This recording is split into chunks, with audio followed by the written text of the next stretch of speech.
एक बंदा एक दरबार के बाहर सामान बेच रहा है स्पीकर पकड़ के और उस पे अल्लाह ताला की इतनी रहमत हो कि वो दुनिया का हर मुल्क घूमे। वो शहंशाह कॉमेडी बनने के बाद भी मूड वाइज बिहेवियर वाइज वही अमानुल्लाह रहे जो दरबार के सामने सामान बेचते थे। जब तक छोटे बच्चे थे तब तक क्रेज होता है ईदी लेने का।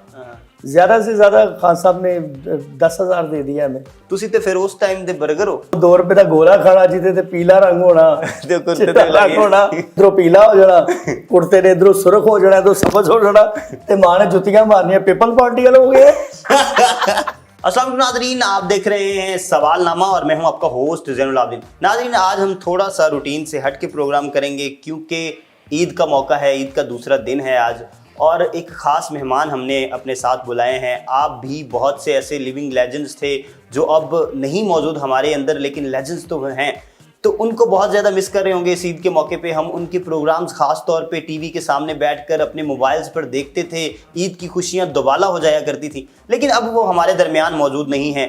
ऐसे ही कुछ नाम जिनमें आप अमानुल्लाह का नाम सर फहरिस्त पाते हैं। अमानुल्लाह साहब कहना मैं भूल गया, इसके लिए माजरत। लेकिन अब उनके बेटे अदनान अमानुल्लाह आज हमारे साथ मौजूद हैं। हम उनसे थोड़ी सी यादें ताज़ा करेंगे, किस तरह से ईद गुजरती थी। अमानुल्लाह साहब के बाद हम ये जो एक थोड़ा सा गम का एक सहर तारी है हम लोगों पे और जो एक कमी महसूस हो रही है उसको कैसे पूरा किया जा सकता है। अदनान अमानुल्लाह साहब की तरफ जाते हैं और बातें मजीद होते रहेंगे। बहुत शुक्रिया सर, आप तशरीफ़ लाए। जी शाह जी, आपका शुक्रिया, आपने मुझे दोबारा बुलाया सर। अच्छा, मुझे ये बताएं, एक प्रोग्राम हमने पहले भी रिकॉर्ड करवाया अमानुल्लाह साहब पे और ईद की मुनासबत से मैंने कहा कि ज़रूर, तो मुझे ये बताएं, आप दोबारा तशरीफ़ लाए हैं, आप ठीक हैं, कंफर्ट जोन में हैं? और मैं बिल्कुल कंफर्ट जोन में हूँ शाह जी। अच्छा, नहीं तो ये प्रोग्राम जो है दूसरा है क्योंकि तो पहले प्रोग्राम में अक्सर जो है वो लोग भाग जाते हैं मुझसे, तो आप दोबारा तशरीफ़ लाए? नहीं, मैं बिल्कुल नहीं भागा शाह जी, मैं क्यों भागना है आपसे। कैसी ईद होती थी अमानुल्लाह साहब की मौजूदगी में? ईदें तो सारी थी उनके साथ ही। अब ईद बराए नाम है, अब ईद रह नहीं गई। वो जिंदा थे तो उनके साथ पूरी एक अंजुमन कायम थी, पूरा एक शहर, एक मेला लगा हुआ था। अब उनके जाने के बाद वो शहर समझ लें वीरान हो गया है और ऐसी तारीखी छाई है, ऐसी रात छाई है कि अब रोशनी और वो आवाज़ अब नज़र ही नहीं आ रही कहीं से। बिल्कुल ऐसे ही सारी चीज़ें उनके साथ ही थी। बिल्कुल ऐसे ही है, इसमें कोई शक नहीं। मुझे ये बताएं, सबसे ज़्यादा ईदी क्या दी आपको अमानुल्लाह साहब ने अपनी ज़िंदगी में? अमानुल्लाह साहब वो बस हम जब तक छोटे बच्चे थे तब तक क्रेज़ होता है ईदी लेने का। ज़्यादा से ज़्यादा खान साहब ने 10,000 दे दिया हमें। अच्छा। उसके बाद ये है कि 2010-12 2010 से मैं खुद जो है वो जॉब कर रहा हूँ। जब से मैंने जॉब स्टार्ट की फिर मैं मांगता भी नहीं था, लेकिन 10-12 हज़ार कब दिए? 2008-9 में कहीं? जी 2009 या 10 में। 2009-10 में 10,000 आपको पता है कितने होते थे? हाँ तुम आप हिसाब लाओ। ਤੁਸੀਂ ਮੈਨੂੰ ਕਿਉਂ ਤੰਗ ਕਰਦੇ ਹੋ? ਸਾਨੂੰ ਤਾਂ 10 ਰੁਪਏ ਮਿਲਦਾ, 20 ਰੁਪਏ ਮਿਲਦੇ ਸਨ ਘਰੋਂ। नहीं ਤੁਸੀਂ ਤੇ ਫਿਰ ਉਸ ਟਾइम ਦੇ 버ਗਰ ਹੋ? बर्गर। अच्छा, उस टाइम के आप बड़े मतलब वो असल में अयाशियाँ थी। अयाशियाँ। दूसरी बात ये कि वो बहुत डाउन थे अपनी औलाद की तरफ। ये पूरे मीडिया को पता है, सारी उनकी कम्युनिटी को पता है कि वो अपनी औलाद के साथ बहुत शफकत करते थे, बहुत शफीक थे, बहुत प्यार। 3 शादियाँ हुई जी। बच्चे कितने थे? 11? उनके माशाल्लाह 14 बच्चे। 14 बच्चे, 7 बेटे थे और 7 बेटियाँ। 7 बेटियाँ थी। अब मुझे ये बताएं कि उस एक ईद के दिन में वो सारे घरों को मैनेज करते थे, सारे बच्चों को ईदी देते थे। ये भी एक विजडम है, ये बड़ी कोई चीज़ है कि आपने सारी चीज़ों को मैनेज कर लेना है। आप लोगों को एक तरफ हंसा रहे हैं, आप सारे मामलात को देख रहे हैं। मैं अमानुल्लाह साहब का प्रोग्राम देख रहा था, उसमें उन्होंने कहा कि पूछा सवाल कि आप ये बताएं कि आप असल में क्या हैं। एक तो स्क्रीन पे नज़र आ रहे हैं और आप असल में, उन्होंने कहा मैं असल में भी यही हूँ, ये मेरी ओरिजिनलिटी है, मैं इसी तरह से ही हूँ, मैं ऐसे ही। और घर में भी उनका यही मामला रहा कि वो बिल्कुल आपके साथ बड़े नेचुरल थे, नॉर्मल रहते थे। वो बड़ी ऑर्गेनिक पर्सनैलिटी थी शाह जी, उनमें बिल्कुल भी बनावट नहीं थी। एक तो एक लफ्ज़ है कॉम्प्लेक्स तो उनको छू के भी नहीं गुजरा। वो जहाँ से उन्होंने स्ट्रगल की थी ना, अपना वो दाता गंजबख्श सरकार से मेहनत स्टार्ट की उन्होंने। बहुत बड़ी हस्ती हैं, बुजुर्ग हैं, उनके कदमों से, उनके अहाते से उन्होंने मेहनत स्टार्ट की।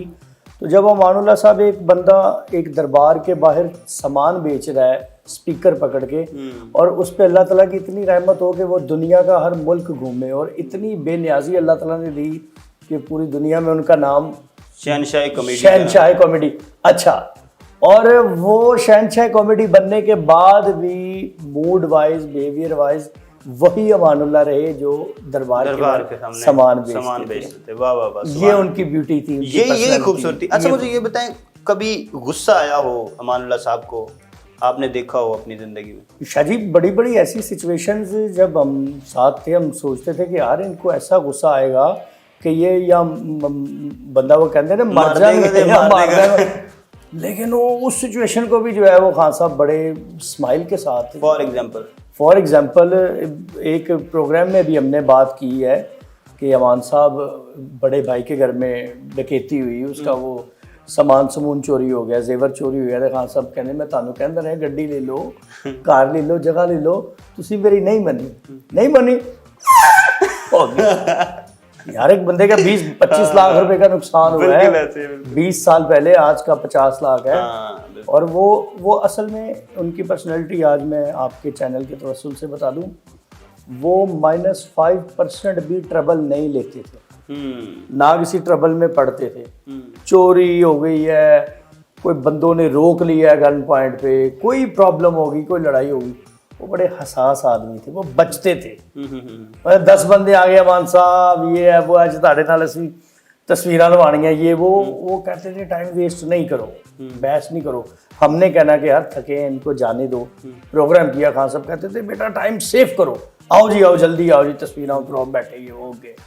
कहते थे ऐसे बचना चाहिए। ठीक है, मतलब वो जो 10 मिनट आपने बहस में, वो सही है, बिल्कुल सही। अच्छा मुझे ये बता दें कि ईद की मुनासबत से कोई यादगार परफॉर्मेंस उनकी याद आ रही हो आपको, जो आप समझते हो कि ईद की मुनासबत से आप ऑडियंस को, क्योंकि नाजरीन अदनान भाई उनकी 14 जो औलाद हैं, जो उनके 14 मेंबरान हैं उनके घर के, उनमें सबसे ज़्यादा रिजेंबलेंस इनकी है उनके साथ, और सबसे ज़्यादा अच्छा कॉपी भी ये करते हैं। ये बहुत से दूसरे फनकारों को भी करते हैं, लेकिन वालिद के साथ इनका टाइम बहुत ज़्यादा स्पेंड हुआ है। और मिमिक्री आर्टिस्ट की सबसे ज़्यादा खासियत यही होती है कि जिसको वो सबसे ज़्यादा देखे सुने, उसको जो ज़्यादा अच्छे से कॉपी कर सकते हैं। तो आप हमें कोई परफॉर्मेंस दिखाएं ना, लोगों को मज़ीद पता चले कि आप किस कदर अच्छा यार खान साहब की एक परफॉर्मेंस है जो ईद के साथ मंसूब है, वो एक ही मुझे जो पसंद है, वो जो फौजी कैसे गुड्डी उड़ाता है। ठीक है, बाकी वो ये खान साहब अमीरों के बच्चों का, गरीबों के बच्चों का जो कंपैरिजन बताते थे, ईद हो और जैसे आपने कहा आपको 10,000 ईदी मिली, मेरे जैसे बंदे को 200 रुपया मिला हो, तो इसको कंपैरिजन करके बताएं। यार अमान साहब कितनी खूबसूरत तस्वीर कशी करते थे। कहते हैं अमीर तो होती, ईद तो होती है अमीर लोगों की, लॉन्ग ड्राइव पे चलेंगे, गाड़ी में बैठो, बारबेक्यू, मैंगो पार्टीज, गार्डन में जाएंगे, स्विमिंग पूल पे जाएंगे, फार्म हाउस पे जाएंगे। कहते गरीबां दी साडी ईद की होती सी, चिट्टा रंग दा सी कुर्ता पा लेना, वो 2 रुपए का गोला खाना जिते ते पीला रंग होना, चिट्टा रंग होना ते सुरख रंग होना। वो कहते इधरों पीला हो जाना कुर्ते ने, इधरों सुरख हो जाना, इधरों सब्ज हो जाना, ते मां ने जुतियां मारनियां, पीपल पार्टी वाले हो गए।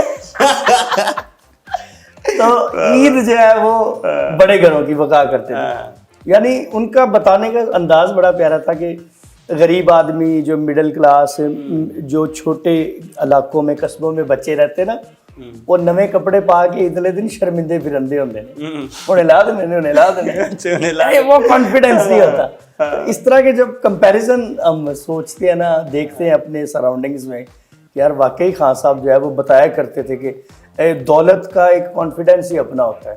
ठीक है, अमीरों के बच्चों में आपने देखा होगा, चलो अंकल को सलाम करो, वो सलाम करके ड्राइंग रूम में बैठ के, अंकल आप बहुत गंदे हैं, आप हमारे सारे बिस्किट खा गए हैं, आप अपने नेल भी नहीं काटते, आपकी टीचर आपको मारती नहीं है। तो कहते गरीबा के बच्चे ने कहा चलो चाचा तू सलाम कर,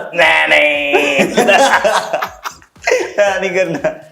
वो जो कंपैरिजन करते थे ना अमीरों का गरीबों का, यार वो बहुत मिस किया जाता है। बिल्कुल ऐसे ही। मुझे उनकी एक आइटम है, वो आइटम क्या है, शादी के बाद मुझे भी अब बहुत सारी उनकी चीजें प्रैक्टिकली समझ आ रही है। शादी है अदनान साहब की अभी। हाँ जी, वो कहते पढ़ी लिखी बीवी हो तो बंदा घर आके सिर्फ इतना कहते बेगम खाने में कुछ बने, तो वो पढ़ी लिखी खातून चढ़ाई शुरू कर देती है, बाहर से आए हो तुम्हें तो चाहिए था मेरे लिए भी तुमको बंदा शैशनी के लिए आता है, शादी के बाद तो तुम बहुत ही ज्यादा कंजूस हो गए हो, मुझे तो तुम्हारी समझ नहीं आ रही, मैं पता नहीं किस तरह तुम्हें टॉलरेट कर रही हूँ। अच्छा। तो कहते गरीब आदमी रात को 3 बजे उन्होंने कोई पता नहीं, उन्हें आगे उठ मेरे दोस्त ने रोटियां पका ਉਹ ਫਿਰ ਨੀਂਦ 'ਚ ਕਹਿੰਦੇ ਸਾਡੀ ਭਰਜਾਈ ਐਡਾ ਬੁਰਾ ਹਾਲ ਕਰਦੀ ਆਟੇ ਦਾ, ਕਿੰਨੀਆਂ ਪਕਾਣੀਆਂ 8 ਦਿਨ ਹੋ ਗਏ ਮੈਂ ਨਾਤੀ ਨਹੀਂ। ਉਹ ਕਹਿੰਦੇ ਜਿਹੜਾ ਰੋਟੀਆਂ ਪਕਵਾ ਰਿਹਾ ਹੁੰਦਾ ਕਹਿੰਦਾ ਭਾਬੀ ਤੈਨੂੰ सादियां कहिए तू मिसियां लानी यार ये कहाँ से मिलेगी शादी कॉमेडी, ये कहाँ से कॉमेडी मिलेगी आप? क्या बात। और बहुत ज्यादा विजडम होती थी। देखिए ये प्रैक्टिकल चीज है, ये प्रैक्टिकल जिस बंदे ने दोनों कल्चर्स को देखा हुआ है ना वो इसको बिल्कुल एक्यूरेटली समझता है कि ये ओरिजिनल चीज है, ये कोई बनावट नहीं है इसमें। और फिर हंसी भी आती थी, और ऐसी हंसी आती थी कि इसको आप 10 बार भी सुने आपको आएगी हंसी। हंसी आएगी। शहरी खवातीन के बारे में अक्सर वो कहा करते थे ਜਿਹੜੀਆਂ ਸ਼ਹਿਰ ਦੀਆਂ ਔਰਤਾਂ ਹੁੰਦੀਆਂ ਨੇ ਹੈ ਲੱਸੀਆਂ ਪੀ ਪੀ ਕੇ 버ਗਰ ਖਾ ਖਾ ਕੇ ਜਵਾਨ ਹੋਈਆਂ ਹੁੰਦੀਆਂ, ਉਹਨਾਂ 'ਚ ਇੰਨੀ ਹਿੰਮਤ ਵੀ ਨਹੀਂ ਹੁੰਦੀ। ਕਹਿੰਦੇ ਪਿੰਡਾਂ ਥਾਵਾਂ 'ਚ ਤੇ ਔਰਤਾਂ ਜਿਹੜੀਆਂ ਉਹਨਾਂ ਨੇ ਟਿਊਬਵੈਲ ਦੀ ਧਾਰ ਦੇ ਨਾਲ ਮੁਤੱਕਾ ਲਾਇਆ ਹੁੰਦਾ, ਡਿੱਗਦੀ ਨਹੀਂ। ਮੈਂ ਅੱਗੋਂ ਸਿਰ ਦੇ मैंने खुद देखा ही, मैं मैं खुद देखा वो खवातीन जो ट्यूबवेल की तार ਨਾਲ ਆ ਰਹੀਆਂ ਹੁੰਦੀਆਂ और डिगन नहीं आ ਅਸੀਂ ਅੱਗੇ ਸਿਰ ਕਰਕੇ ਤੇ ਜ਼ੋਰ ਲੱਗਦਾ ਹੈ ਉਧਰ। यार शाह जी ये बड़ा मिस किया जाता है उनकी। वही तो मैं बात कर रहा हूँ ना। अब देखिए एक बंदा जो एक किसी अपर क्लास में पैदा हुआ है और वहीं उसने सारी जिंदगी गुजारी, वो ये एक्सपीरियंसेस नहीं जानता। और जो वहां पे पैदा हुआ है वो ये वाले बर्गर एक्सपीरियंसेस नहीं जानता। ये वो बंदा है जिसने घर की रोटी भी खाई हो, बाहर का बर्गर भी खाया हो, कोई सेंट्रलाइज्ड पॉइंट। सर उनको ये पता है, जैसे आजकल देखिए लोड शेडिंग का प्रॉब्लम है, वो कहते ने पंजाब के लोग गर्मी इन्नी पै रही हो तो खद्दा खाते ने, पावे खाते ने है। दोपहर के 2 बजे उन्होंने बिल्कुल ब्लड प्रेशर के नाल पुड़पड़ियां वजन दियां होंदियां। वो अल्लाह माफ करे, अल्लाह तआला ने शिकवे कर रहे होते, या अल्लाह खुदा दा खौफ कर ले हवा छड़ दे। यानी पंजाब के लोग वो कहते ने पिछों सवारी मार के बजाए एक्सक्यूज करन दे, सॉरी करन दे, उल्टा कह रहे होंदे ओए उठ जा, ओए तेनू बंब वज गया है। भाजी मैं की कह के वेख लै, सानू उठाना नहीं आंदा। तो ये सिस्टमैटिक चीजें हैं। और सबसे अच्छी चीज ये थी कि हर प्रोग्राम आप उनका निकाल के देखें, मुख्तलिफ जुगते होंगे, कॉपी पेस्ट नहीं था। नहीं कॉपी पेस्ट अपना ही कॉपी नहीं था दोबारा से। एक्सपीरियंस बहुत था, अल्लाह ताला की ब्लेसिंग के साथ मटेरियल बहुत ज़्यादा था। देखिए जैसे एक क्लासिकल सिंगर को ना राग शक्ल ख्याल याद होते हैं, वो लिरिक्स का मोहताज नहीं होता, वो अलाप के साथ ही 2-2 घंटे खेलता रहता है। बिल्कुल। अमानुल्लाह साहब जो थे, इन्होंने इतनी गुर्बत देखी थी, इतने गाँव। अब कच्चे थिएटर से स्टार्ट हो जाए, आलम लोहार साहब के साथ, आलम लोहार के वालिद साहब के साथ, अनैत सैन भट्टी साहब के साथ, बाली जट्टी साहिबा के साथ, तो ये अमानुल्लाह साहब ने वो टाइम देखा और उस टाइम की कल्चरल चीज़ें। निज़ामुद्दीन साहब के साथ बैठे, निज़ामुद्दीन साहब की दुआएं ली, निज़ामुद्दीन साहब की मिमिक्री जो है वो सिवाय अमानुल्लाह साहब के किसी ने हाथ ही नहीं डाला की। तो वो तजर्बा जो है 100 गल्लां दी कोई गल ते बहुत बड़े दे कोई हल की दबाव ट्यूबल। अच्छा बराना रोड रोड वाले हाँ निज़ामुद्दीन साहब की वो मिमिक्री करते थे। तो ये तजर्बात, ये एक्सपीरियंस, मिमिक्री उन्होंने कुछ और आर्टिस्ट की भी की है थोड़ा सा। उन्होंने हाँ आलम लोहार साहब की था ए जोड़ी वाला, मैं जिथे भी गया मेरे नाल रह जाऊगा जोड़ी आ रहा। वो खान साहब कहते हर चीज जोड़ी वाले पे पा रहे हैं। मैं मुकल्लम आलम लोहार बजाते खुद गल करे, टिकटा ले जो ते अंदर बड़ी जो। ओ आलम लोहार साहब वाकयात बड़े सुनाते सी, मजमा बनने वास्ते ना लोगों को थोड़ा पब्लिक ਨੂੰ अपने वाले अट्रैक्ट करने ਲਈ। मैं जो हिथरो एयरपोर्ट ਤੇ ਉਤਰਿਆ ਤੇ ਮੈਨੂੰ ਮੇਮਾ ਘੇਰਾ ਪਾ ਲਿੱਤਾ, ਰੱਤੇ ਰੰਗ ਦੀ ਮਿਠਾਈ ਲਾਈ ਤੇ ਸੁਰਖ ਰੰਗ ਦਾ ਮੈਂ ਚੋਲਾ ਪਾਇਆ ਤੇ ਮੇਮਾ ਮੈਨੂੰ ਕਹਿੰਦੀ ਹੈ ਗਾਨੀ ਵਾਲਾ ਬਾਬੂ ਪਹਿਲੀ ਦਫਾ ਦੇਖਿਆ। ਉਹਨੇ ਕਿਹਾ ਪੰਜਾਬੀ ਮੈਨ ਬੜੇ ਸਾਗ। ਮੈਂ ਕਿਹਾ ਜਿਹੜਾ ਵੱਟ ਸਾਗ ਖਾਣ ਤੋਂ ਬਾਅਦ ਫਿਰਦਾ ਹੈ। अच्छा वट साग तो वाह वाह वाह। ये मिमिक्री है, ये सारे जब उनके करियर का आगाज हुआ बाकायदा तौर पे, उससे पहले वो उसी जो थिएटर है वहाँ पे वो कुछ सेल करते थे। एक उनका प्ले था फर्स्ट सिक्सर, जो प्री सिक्सर काम है वो यही था। तो फैल न्याजी साहब के साथ जाते थे, मेलों ठेलों पे उन्होंने परफॉर्मेंस करनी, लाला आलम लोहार साहब के साथ जाना, गुलाम अली साहब के साथ जाना, ठीक है। तो ये सारी रियाजत उनकी हो रही थी। जब वो थिएटर पे आए तब तक तो उनका कॉन्फिडेंस बड़ा बूस्ट कर चुका था। बहरहाल मेहनत, ब्लेसिंग और दूसरा डाउन टू अर्थ, आजिज़ी, हर पर्सनैलिटी से सीखना और इज्जत करना। एक आखिर में कोई गाना बड़ा अच्छा गाते थे अमानुल्लाह साहब। हाँ जी बिल्कुल ऐसे। आपको भी वही चीज़ मिली हुई है अमानुल्लाह के? उनसे ही थोड़ा बहुत सीखा है। गाना तो खैर बहुत मुश्किल काम है। कोई गाना उन्होंने आपको सुनाया हो जो आपको याद रहा हो और हमें आप थोड़ा सा सुना दें? मेहदी हसन साहब के गाने वो अक्सर गुनगुनाया करते थे। और भी सिंगर्स के गाने, लेकिन ज़्यादा जो उनकी ज़ुबान पे हमेशा जारी रहते थे नगमात, वो मेहदी साहब की जितनी गज़लें हैं पुरानी, वो अक्सर औकात मेरे साथ बैठना गाड़ी में गुनगुन, गुलों में रंग भरे बादलों बहार चले, चले भी आके गुलशन का कारोबार चले, गुलों में रंग भरे बादलों बहार चले हुई। बहुत शुक्रिया अदनान भाई, आपने एक दफ़ा फिर से वक्त दिया। नाज़रीन, इस पैगाम के साथ कि जब अच्छे मौके हों, जब खुशियां हों, तो उन लोगों को अपनी दुआओं में ज़रूर याद रखें जिन्होंने हमारे लिए, हमारी खुशियों के लिए अपना तमाम तर वक्त जो है वो सर्व किया। अमानुल्लाह साहब उसमें प्रोमिनेंट नाम हैं जिन्होंने हमें बहुत देर तक हंसाया। अभी तक भी हम उनकी वीडियोस देख के जब हम बिल्कुल डिप्रेस्ड होते हैं, जब बिल्कुल थक जाते हैं सब चीज़ों से, तो हम अमानुल्लाह साहब की जो वो वीडियोज़ हैं उनसे मोटिवेशन हासिल करते हैं, उनसे सहारा लेते हैं। तो आपसे यही गुजारिश है कि जब भी कभी दुआ करें, ख़ास तौर पे ईद का मौका है, तो जब भी कोई दुआ करें तो अमानुल्लाह साहब को ख़ास तौर पर उसमें याद रखें, अपनी ख़ास दुआओं में याद रखें। इसी के साथ दीजिए इजाज़त। अल्लाह हामी नासिर।